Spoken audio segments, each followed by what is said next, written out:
policy which says that we need put fiber optic every time we have a new infrastructure. And we are doing that every day. Roads, for instance, railways. So we have the river. We can put cable in our river. So we need to look at the specifications for every operator and ask them more exact from them, that they pool their efforts together to reduce the cost. We need also to train people before the exchange point is open. I also looked at the situation of these countries, OCE and NEPAD, who have an infrastructure program. We are not talking here about telecom infrastructure. We're talking about seaports, road and railways. But this has taken time. And in our area, we have a financing or funding problem. We always count on foreign investment. We know for a fact that when in the CFA area, banks have a lot of money, but they don't want to finance projects when it comes to telecom infrastructures. There is also disparity between countries in the sub-region. Our sub-region, we are very much integrated. We have the same central bank, we have the same currency, etc. So there are many things that can be done in common, but unfortunately, for whatever reason, it is not taken place.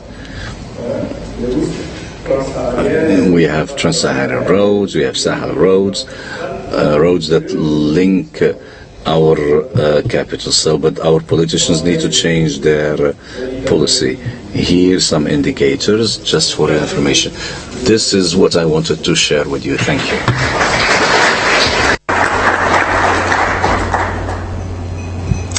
Well, thank you very much. I think that was quite an interesting range of perspectives from different angles. I'll open up now to questions. If anyone has any questions, if anyone on the panel wants to comment on any other, or please.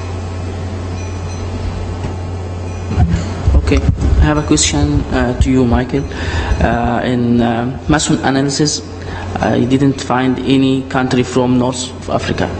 You are making analysis of sub-Sahara countries. So why you didn't include North Africa countries in your analysis for price of internet and something? Oh, that was just the brief of the assignment, was to consider sub-Saharan Africa.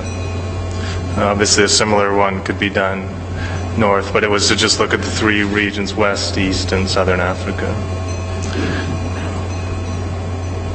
So it's not because it's a political issue or something like this. For as I know that they consider North Africa countries as not African.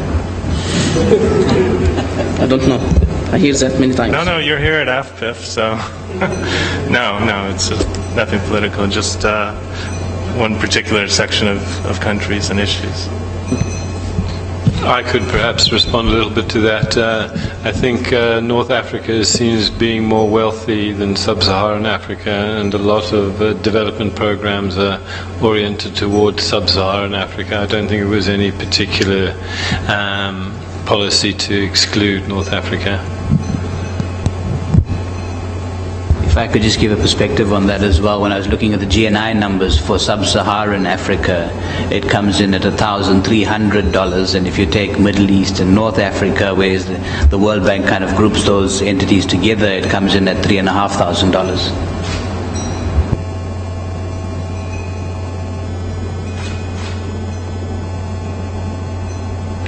Any questions now?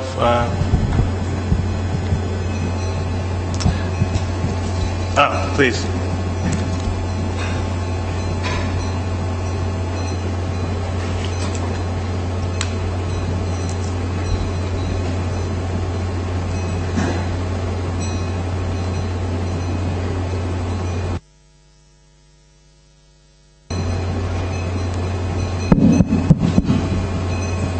Hi, Mark Tinker, SECOM. I suppose my question is really just for the panel, and maybe a bit about what also Pranesh was talking about, penetration and so forth. Fair point, there isn't a large amount of fiber that is available across Africa, but it's getting there.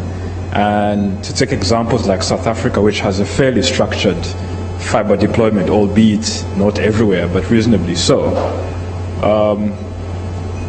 why do we really still not see any fiber getting into the home or reasonably cheaply into the business areas and so forth? The concept and mindset from the operators seems to be that we want to recoup our investment in a year. The fiber is good for 25 to 30 years. What's the rush?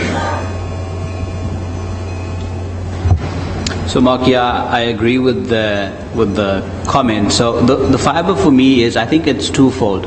One is regulatory sort of environment. So if you look at things like way leaves to get fiber deployed and those sort of things, they're extremely difficult. In areas that we currently operate in where the fiber sort of deployment has been liberalized, it brings a whole different dynamic to the stability of what you're trying to deploy. So some of the countries that we operate in, we find that as much as the liberalized environment, there's 10, 15 odd fiber providers, and what tends to happen is on a weekly basis, the existing fiber that you have gets cut. So I think there's a balancing act there between regulating where you deploy fiber and allowing people where leaves to deploy fiber, and then becoming sort of overly enthusiastic on it, and you get a whole bunch of people deploying it. So I think the economics of that determine it, but fair point. I think the sort of infrastructure providers out there are looking for a quick return on their fiber investments rather than taking the whole picture into account. If I could just add to that, I think also there's a high cost of doing business, as has been alluded to. In the example of the Abuja-Lagos link, there are at least 3 fiber operators on that route, and one would expect that they would be competing with each other, but the prices are uniformly high, and the reason given is the unreliability due to the cuts on some of the links which have to be continually repaired, high cost of energy to maintain the repeaters, etc. Then the other aspect I think that's important to note is what I would call regulatory uncertainty. These operators have made these big investments up front, and they're not sure how long the environment is going to remain the same. So I think the strategy there is to try and recoup the cost of the investment as quickly as possible.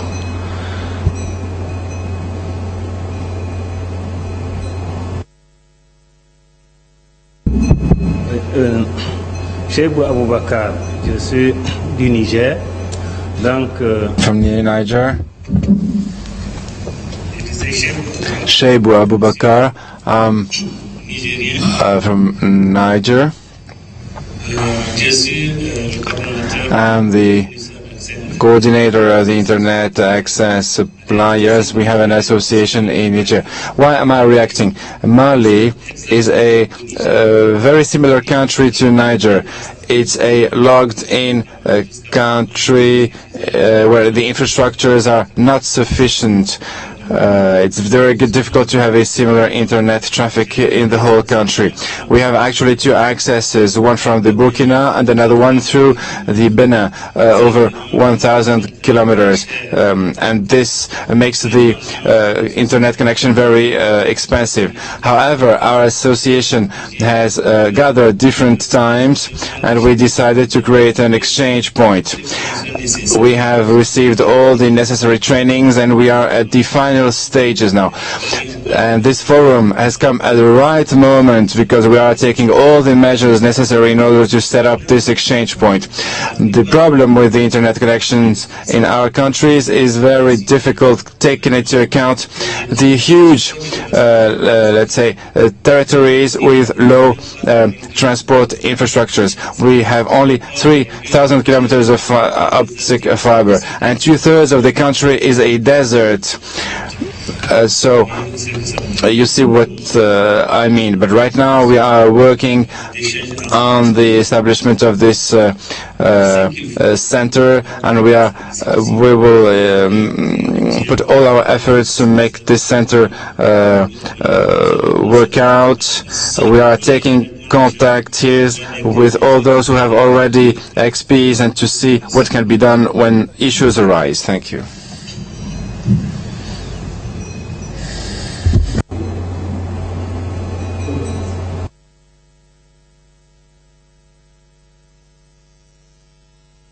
Good afternoon. My name is Nishal Goberdan. I have no hats on. Thank you. This was really interesting. I have a few questions. I hope there's... Oh, good. There's nobody else. The first question I have is, this data is fascinating. In one of my day jobs at least, even though I'm not wearing the hat, we'd love to be able to see some of this information. So is it available online? And if it's not, then how do I make an open plea to get access to some of this information, some of this data that we're seeing? So the costs that we're talking about, the fancy graph that I'm looking at, and anything else. It's quite possible I've just missed an announcement that happens often, but please, I'd like to make an open plea, and I think there are other people here that are nodding. Please nod. Other people are nodding that say they'd like to see some sort of open access to this information as well. So that was question one. That's, I guess, to anybody in particular. Question two, what is a regional exchange point? Please, could you explain what that is?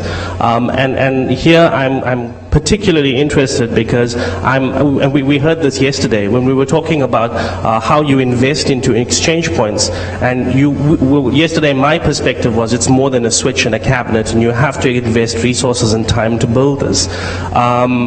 Are you not concerned that if you haven't really explained or defined what a regional exchange point is, and I tried to Google now, I couldn't get a good definition of that, then are you not in the situation where you're investing, or as Dr. Norton said yesterday, it's going to be a situation of you will build it and they will not come. So I'd like to understand what that is. My third question was related to the state of interconnections. And I was really surprised to hear, it shocked me that there were just 2 countries now that don't have at least capital-to-capital interconnection. So again, fascinating information, and my hat's off to the people that are doing this. How are you dealing with things like, and Mike said it now in his question, how are you dealing with things like regulatory change that may happen and change the regime? Or rather, what would you tell the people in those environments? I ask this from the bias of being in an environment before, where one of the barriers to building out into environments was exactly that. So I guess you started to answer it. I'd like to hear a little bit more on what advice you have to someone, and I'll pick my neighboring countries, and these are just blind examples, who might be saying we should be building from South Africa into Namibia, but we're not entirely certain if Namibia is politically safe or regulatory safe. Let's talk about regulatory safe, because that's something we can deal with here. So what advice do you have for regulators to encourage other people to interconnect and build into these environments? Because I think you've all said it, that's clearly something that's missing, this inter-country fiber. I can't remember the 4th and 5th questions, but I'm sure I'll be back.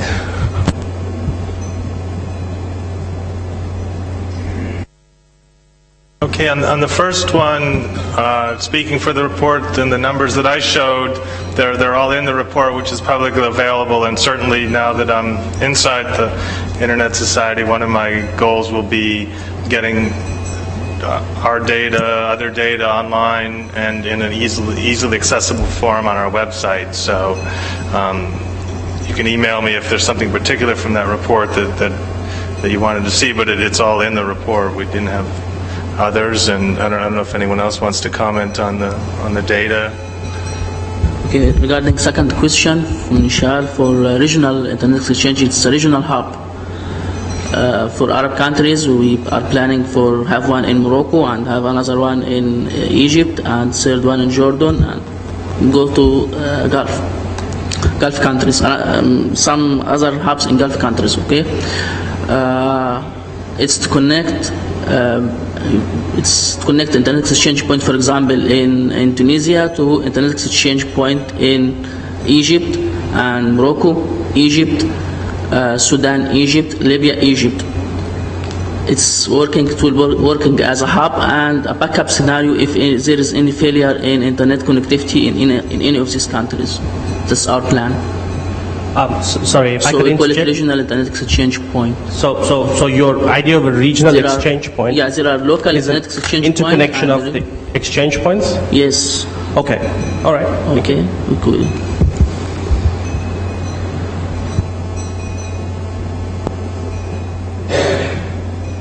Advice to regulators.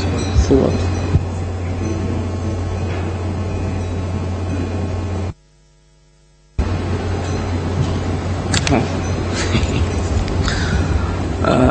Regarding your third question about regulator advices for interconnection between neighbor countries, if you before lunch there is a session and Mr. Shakshuk, Muaz Shakshuk said that there is agreement between Tunisia, IX and Algeria Telecom to connect their networks, and there is no rule for telecom regulatory authority in that because there is no need for policies to enforce the incumbent operator to connect their networks with other neighbor countries. No policies for that. There is interconnection regulation, and once you are abiding to this interconnection regulation, it's okay. You can interconnect between any operators, whether it's inside the country or outside the country.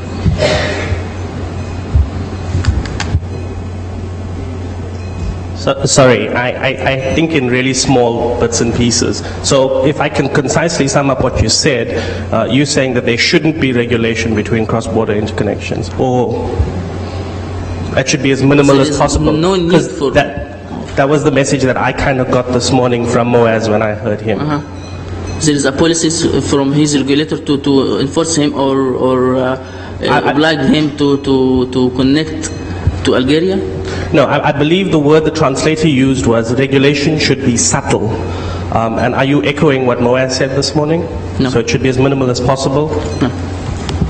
No, repeat your question, please. Okay, so what I'm saying is, one of the problems we see in Africa is that there's obviously a problem with cross-border connectivity. We know this, we've known this for years. In some countries, one of the reasons that there's potentially this issue about cross-border connectivity is, as Mike said, a lack of regulatory confidence in what's necessarily going to happen on the other side. And I just picked two examples. I said South Africa and Namibia.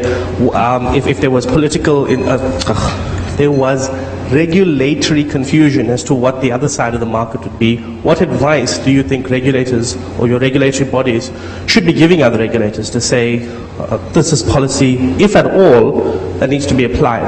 Now, we heard earlier this morning the case of Algeria and Tunisia, and the words that, the translated words that came out were regulation should be minimal and subtle. I think I got the words right. Are you saying that that's pretty much what you would be saying? Okay, let me ask you a question. If Telecom Egypt or TE Data, the data part of Telecom Egypt, want to connect or peer with South Africa, your internet exchange point, okay? Do Telecom Egypt need a policy or a regulation from Telecom Regulatory Authority to do that? No. There's a circuit connectivity between South Africa and Egypt, so they will lease STM1 or bandwidth in this circuit and connect. Okay. So no, it's at the end, it's a political issue. I think, though, if I Thank can you. I just think jump we're in, saying the same thing. There was a comment at the end as well. And Oui. Moi, je voulais faire juste un commentaire sur la question. I just want to make a comment about this question. With regards to what is happening in West Africa, there is a regulators organization there is a sub-regional organization that provides orientations, and sometimes the regulators are sometimes much upfront compared to what the state is saying. They are giving recommendations apart from the international recommendations or standards. So in Western Africa, this should lead to a better integration. So every time these regulators in West Africa they gather, they give orientations, hoping that the countries will respect them. These directives are sometimes binding, and you have other rules that are more subtle regarding the interconnections. So in our region, at least, it's very much integrated, and the regulators, they do meet with one another in order to come up with regulations that have to be applied in each one of our countries. At least that is how it's happening in our region. We have two entities, the West African Monetary Union and then ECOWAS. Both provide orientations, guidelines, former agreements used to apply to telecoms, but internet, of course, has changed things drastically within our region, and this is what I wanted to share with you.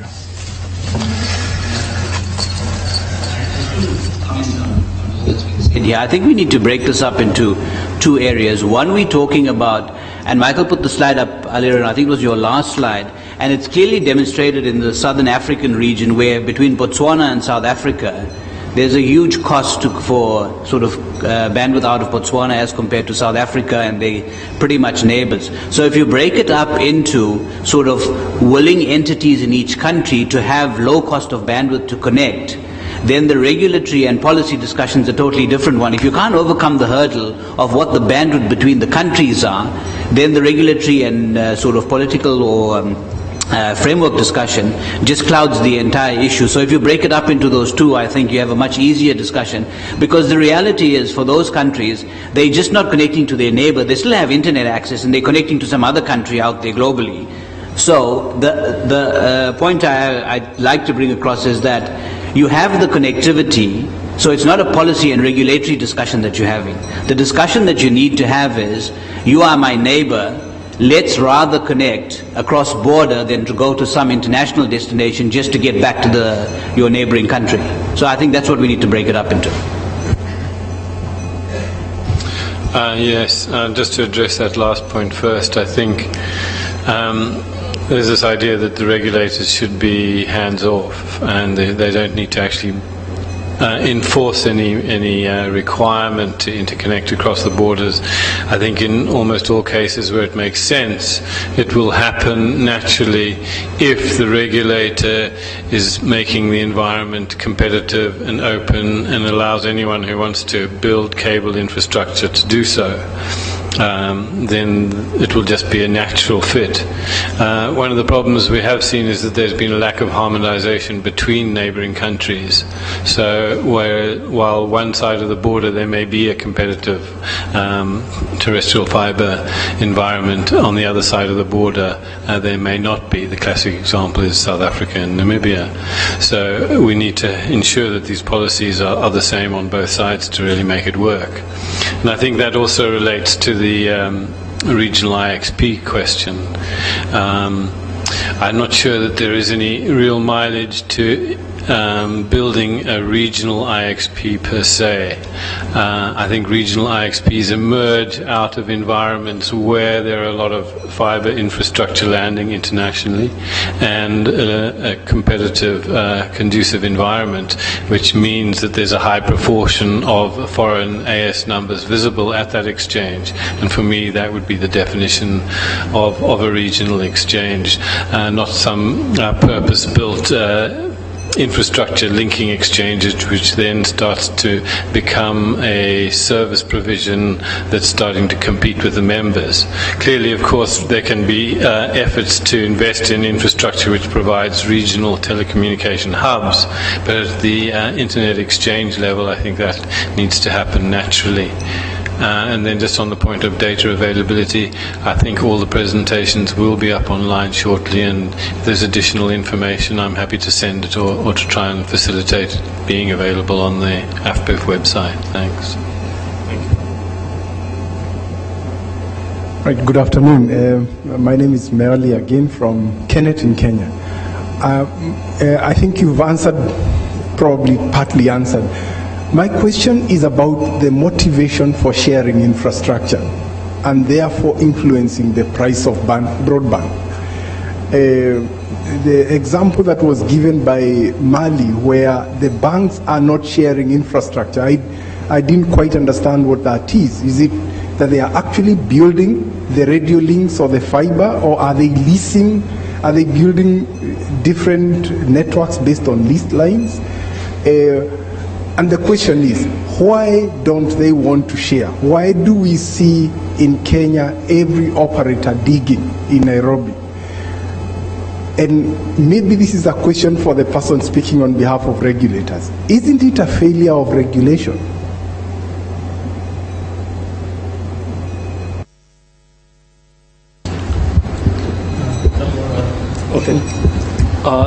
Je vais répondre rapidement. I shall briefly answer to those questions. It's not a failure of the regulators. It's a lack of experience. The regulators came after the operators. The operators had actually more experience than the regulators. They also had more means. So the regulator has wished that the operators share their infrastructure. But at the time, they were competing with one another, and they were not able really to share anything. They wanted to have maximum profit in minimum time. But actually, it's the final user, the consumer, that realized that we are paying a very high price for those services. And as we are a landlocked country, our prices are too high. So we had to find all the means necessary to decrease them. So one of the solutions was to share the infrastructures. There is a beginning on that way, but what we want as users is that the regulators state clearly that infrastructures must be shared. No need to have two infrastructures, two networks on the same route. They should, the parties should agree on those sharings in order to reduce prices, and everyone will try to have profitable networks. So I would say that we were naive at the beginning because we were too young, beginners, let's say. The regulators didn't have power. Now regulators gained more power. And now we can better measure the frequencies and make field measurements and check whether things are working or not, and call upon each of the parties to respect the specifications. So in our case, the licenses are now ending. Let's say that we have given some licenses that are ending. We are now entering into a new stage. We have to renew all the licenses, so it's the right time, a good opportunity to correct all past errors. On the other hand, as I said it already, we do have an entity of West African regulators that provides guidelines, and each country has to respect them. They're not doing it on the same speed, but when something is happening in Senegal, you can be sure that in Mali this is going to happen one day or another, because all those regulators, they gather very often all together, and they make the same decisions for all the countries of the region. Thank you. Hi, Graham Benniker from South Africa.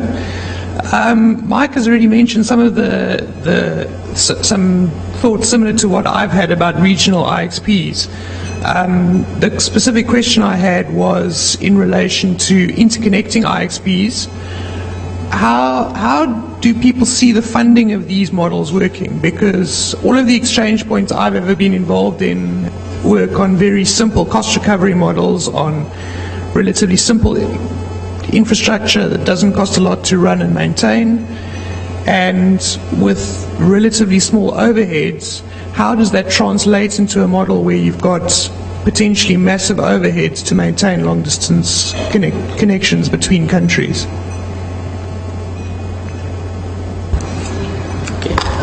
As per the project, it will be half circuit. Each country will bear half circuit cost of half circuit. Government of each country will bear cost of half circuit. I think Graham's more interested in who pays for the cost of the half circuit.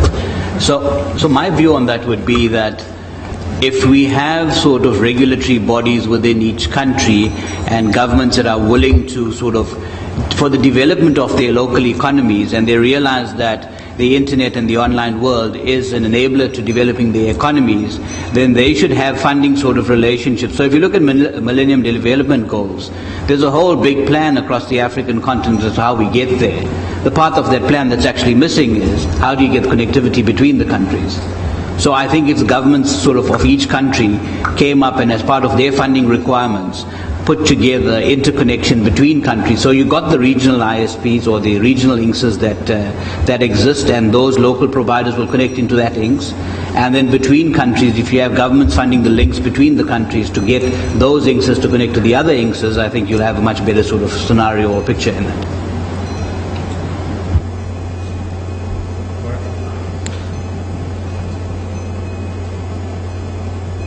Sorry, just to jump in again quickly. Does that not potentially put you in a situation where you're discouraging investment connections? Because then the government buys from one carrier and makes it available below cost potentially to those who are participating at the exchange points. What incentive is there for anybody else to then invest in infrastructure? So I think there'll be investment in infrastructure for various reasons, and it depends on the type of infrastructure that you're actually looking at. So let's look at fiber infrastructure as the example. Once the fiber is in the ground, the real cost of lighting the fiber isn't significantly high. The real cost of the fiber is putting it or getting it into the ground itself. So if those things are funded, and this is just for the INCS connectivity in any way, there's a whole bunch of other communication that happens within countries that doesn't succumb to that. So if let's look at the kind of traditional PSTS world, those things weren't an issue in the PSTS world. And if you adopt the PSTS model around this and how interconnection in the voice world happened, you'd have pretty much the same scenario. Here we're looking at data and we're saying, okay, it's easier for us to go internationally because it's easier to get access and we can buy onto our own cable systems or invest in our own cable systems or anything like that and buy IRUs on this model. In the traditional telephony world, we didn't have those discussions, so why not adopt that model that's worked for many years? Okay, thank you. I think we'll take these two more questions and then wrap up as it's already a few minutes past. Martin?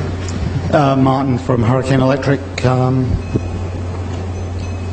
Look, I love you guys, and I love the work that you're doing, and I love the fact that regulators are spending time in forums like this to both educate their mindset and also to listen to the operators. That was the nice part. Now the bad part. You're wrong. And you're wrong in two different lights. The first one I'm going to deal with the lexicon of the word regional. The word regional may well be the right word to use, but I believe it's being used incorrectly. An exchange point, single location, may well be used to interconnect networks from a region. That is different than saying the words, it is a regional exchange point. The subtlety of this has very great ramifications. And this is outside of Graham's question about the funding of something that does not exist in a single point, that covers two countries, whether it be half circuits or whatever. The use of the word regional has to be very carefully used, because the assumption that can be read from this is that the exchange point is starting to overlap what the telecom or the ISP or the network is producing, is delivering to the marketplace. And I think that overlap could be problematic as you look at the furthering deregulation or growth of telecoms in the region here. So it's a word that I would highly recommend to go back and rethink how it is used. There are absolutely examples of internet exchange points that provide regional connectivity because a telecom from a neighboring country traverses on its own expense into an exchange point that has become valuable. And in many cases you can see that occur in two directions, country A to country B to country A, because of the value that the exchange points provide. So that's a really key sort of single feedback that I'd like to give to the panel, and maybe the industry in general, of the use of that word.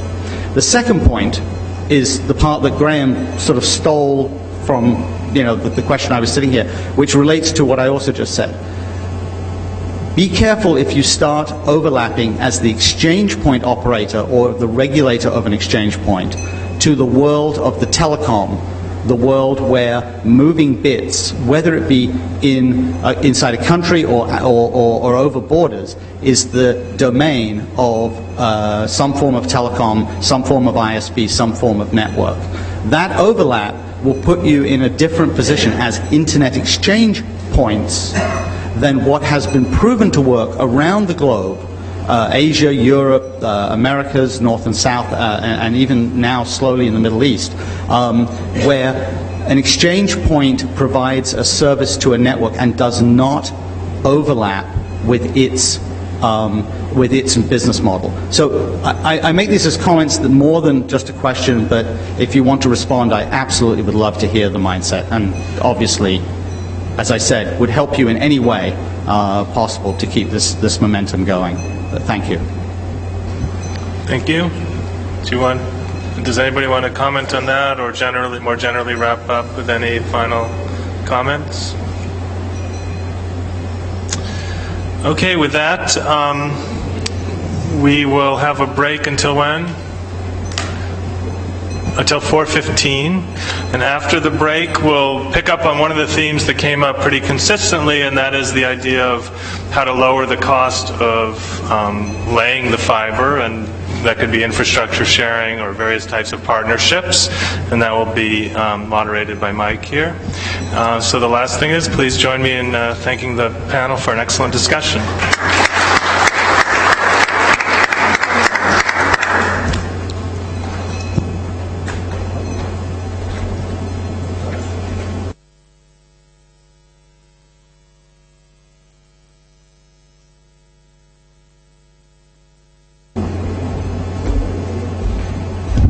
So you can go for the coffee break.